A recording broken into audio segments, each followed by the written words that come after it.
저희 두 번째로 무엇을 이야기하나요? 네, 두 번째는요. 저희가 네. 지난 방송에서 잠깐 이야기 드리기도 했는데 길원옥 할머니 예, 그리고 또 김새론 배우에 대해서 조금씩 얘기를 해보려고 합니다. 그래서 길원옥 여성인권운동가로 저희가 또 얘기를 하게 되는 길원옥 할머니에 대해서 좀 얘기를 해보고 또 김새론 배우 얘기도 해볼게요. 길원옥 선생님 같은 경우에는 저는 이제 위안부 할머니들이라고 얘기했잖아요. 근데 저는 기자로서 이제 기사를 쓸 때 되게 고민을 많이 했어요. 할머니라는 표현이 맞을까?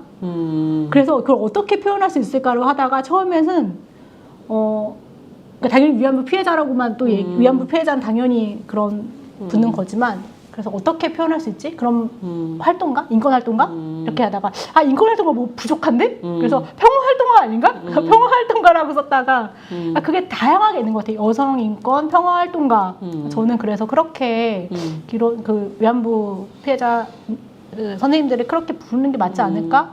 다양한 영역에서 다양한 활동을 계속 맞아요. 네. 하고 계셔서 네, 좀 그런 생각이 드네요. 네.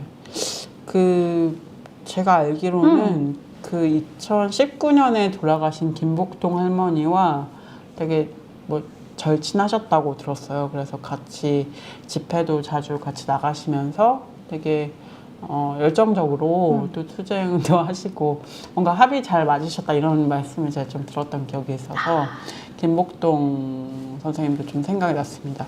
저는 뭐 이렇게 호칭에 대해서 여러 가지 생각을 하잖아요. 왜 위안부 당사자 피해자분들은 할머니고 다른 남성들 사상범들은 선생님이냐 뭐 이런 식의 얘기도 있고 이 호칭에 대해서도 여러 가지를 좀 생각하게 되는데 저는 개인적으로 물론 여성 인권 운동가이기도 하고 다양한 정체성을 또 가지고 계시지만 저는 할머니라는 말이 조금 좋아서 할머니라는 말을 사용하고 있습니다. 물론 그 할머니라고 쓴다고 해서 그분들이 활동가가 아니고 또 인권운동가가 아닌 것은 아니라고 생각을 하고요. 네, 그렇습니다. 네, 다양한 측면들 좀 얘기를 해볼 수 있는 부분인 것 같아요. 그 부분이. 네, 길원옥 할머니 조금 설명드릴까요? 네, 좀 설명해 주세요.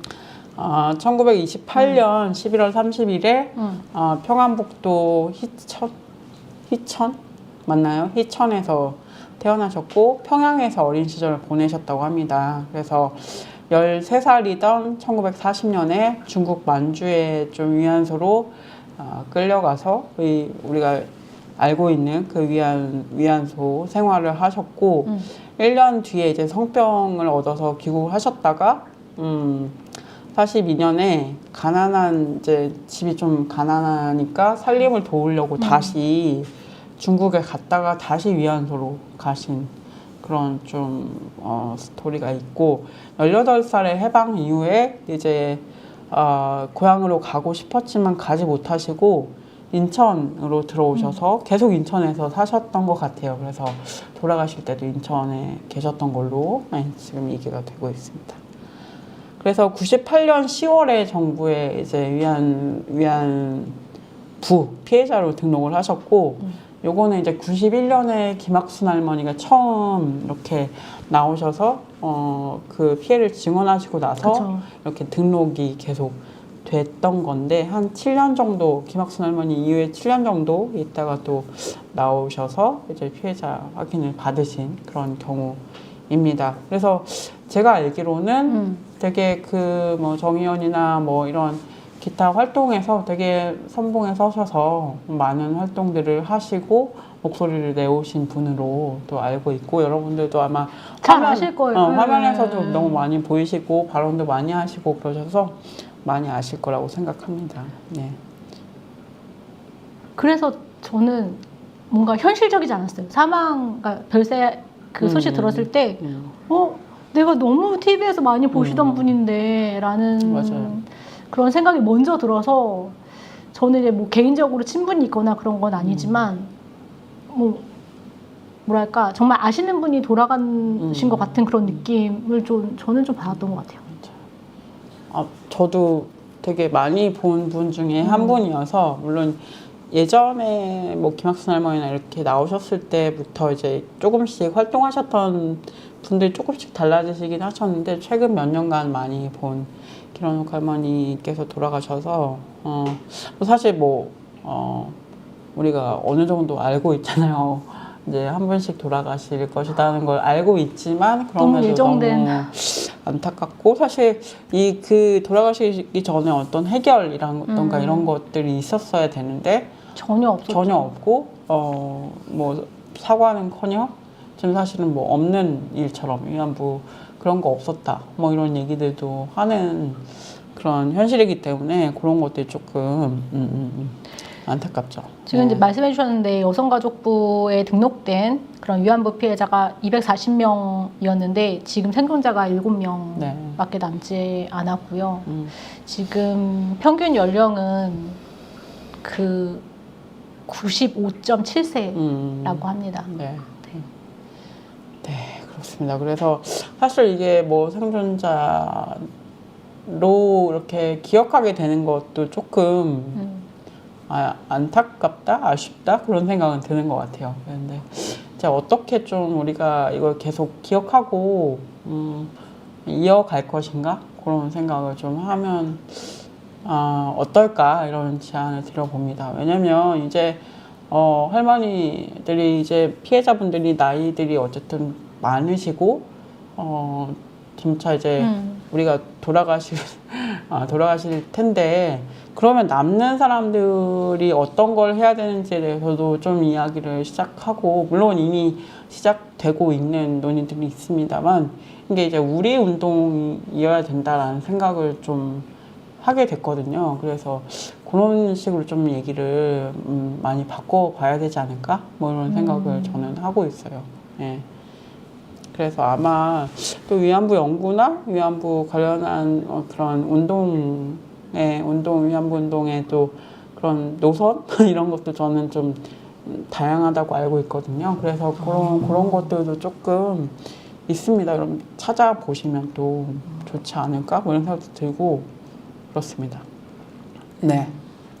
그래서 네 어떠신가요? 개인적으로는 이제 위안부는 우리가 너무 위안부 문제는 더 설명 안 드려도 너무 어렸을 때부터 많이 들은 거긴 한데 아실 거라. 저는 대학교 들어갔을 때 그 낯선 목소리인가?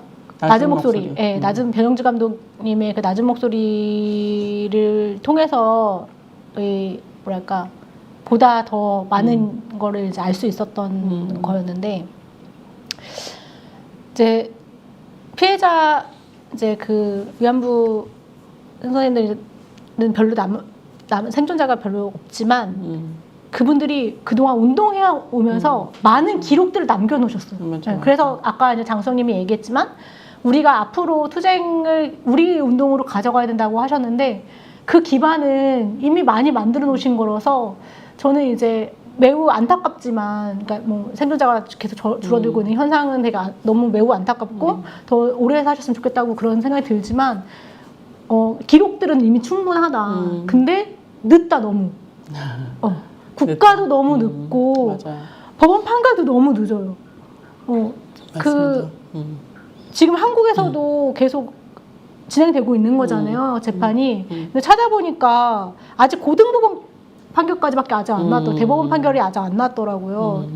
그래서 일단은 그 고등법원 판결이 2023년 11월 23일에 나왔는데 이 당시에 이제 위안부 피해자 이제 그 이용수 선생님하고 이제 유가족들이 낸 일본 정부를 상대로 제기한 손해배상 청구 소송이거든요. 네. 이것들이 어쨌든 승소를 낸 상황이었는데 이게 좀 더 빨리 나왔으면은 이 결과가 대법원에서 좀 더 나왔으면 이라는 생각이 들더라고요. 그러면 기론욱 선생님도 이거를 어쨌든 보시고 보실 수 있었을 텐데 이것처럼 국가도 너무 늦다. 이 문제에 대해서 일본은 당연히 사죄할 생각이 너무 없는 거고. 그런 게 있습니다. 사실 되게 일본이 보이고 있는 그런 태도는 너무 문제적이라고 물론 생각을 하고 그런데 저는 이제 개인적으로는 이제 예전에 저희가 이제 정의기억연대 네. 그 영상을 만든 적이 있어요. 그 방금 봤습니다. 영상 네. 알바를 하면서 30주년 영상을 저희가 만든 적이 있어가지고 그때 좀 집중적으로 공부를 많이 했었는데 인터뷰도 많이 그 관련된 분들 인터뷰도 많이 하고 그래서 되게 많이 배웠고 그때 좀 알게 됐던 거는 저는 이게 약간 한국의 얘기여서 한국의 피해자분들이니까 한국에서 뭔가만 하고 한국 중심의 약간 국가주의적인 운동이라고 이거를 생각을 했던 것 같아요.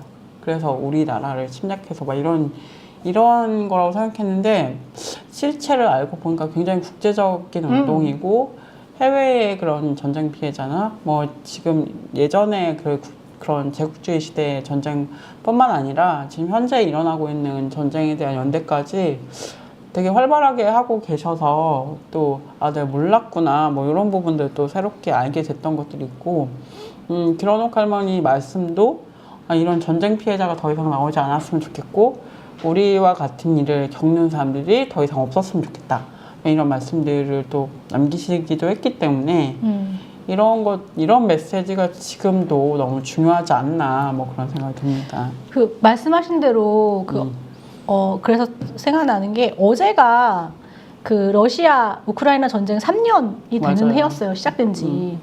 근데 무슨 일이 있었냐면 전쟁 초기에 러시아군에 의해서 민간인이 굉장히 학살이 되게 많이 됐었는데 그때 여성들이 성폭력을 당했다라는 소식이 계속 전해졌거든요.